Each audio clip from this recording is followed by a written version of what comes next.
the Donald Trump mentality. Donald Trump is a very, very powerful, multi-billion-dollar executive, right? And he's, I think he's got a TV show too where he's making people into entrepreneurs and things like that. Bottom line is he's a real estate tycoon more than anything else, right? And you know how real estate in this society works. You buy, and you buy, but you don't pay for it. You use your credit to buy, and you don't make the maximum payments. You make what? The minimum payments. And now your credit is being built. When your credit is built, you buy again. You rent it out or whatever, and you keep building your empire. Now, if the Donald Trump-like billionaire was to pay off every one of his properties today, would he still be a billionaire? No. What's his idea? His idea is, how long am I going to live? Another 50 years, 60 years, 100 years? How long am I going to live? I'm going to live a billionaire, and after that, if my payments aren't being made, who cares? I already partied my way out. So this entire deficit will be passed down to the next generation. I couldn't care less. So the value of the dollar goes down, people's dollar at the grocery store doesn't go that far, and it can be blamed on him, but what does he care? He already did his partying and he's gone. In other words, don't think about anyone but who? Yourself. جَمَعَ مَالًا وَعَدَّدَ. This is at the heart of capitalist thinking. At the core of it.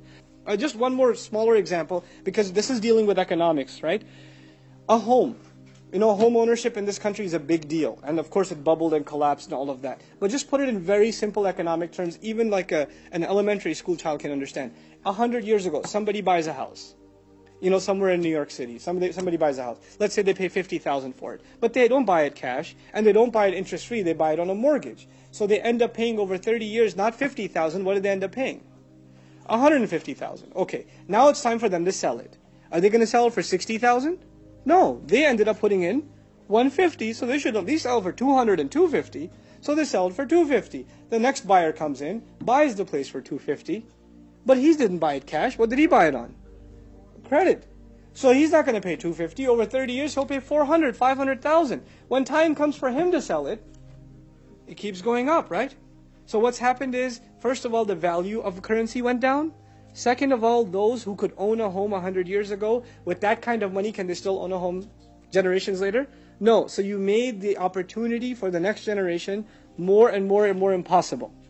This is what riba does. This is what jama'a malan wa addadah does. It creates problems for the future.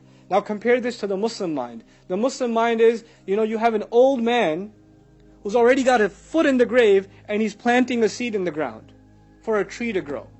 And you ask him, you're not going to live long enough for this tree to grow. And he says, well, it will give somebody shade one day, sadaqah jariyah for me. This is the mind of the Muslim, right? That's what it's supposed to be. We think about how the future will be benefited. Not, live, eat, sleep, drink, and die. That's it. This is the reversal of thought. And that's really, when we read this stuff, we shouldn't just think about what's happening, a millennium and a half ago. These are realities of our time. These are serious problems of our time. And unfortunately, just because we're Muslim doesn't mean that we haven't been engrossed in the deepest depths of the black greed of capitalism. We ourselves have become really nasty capitalists ourselves.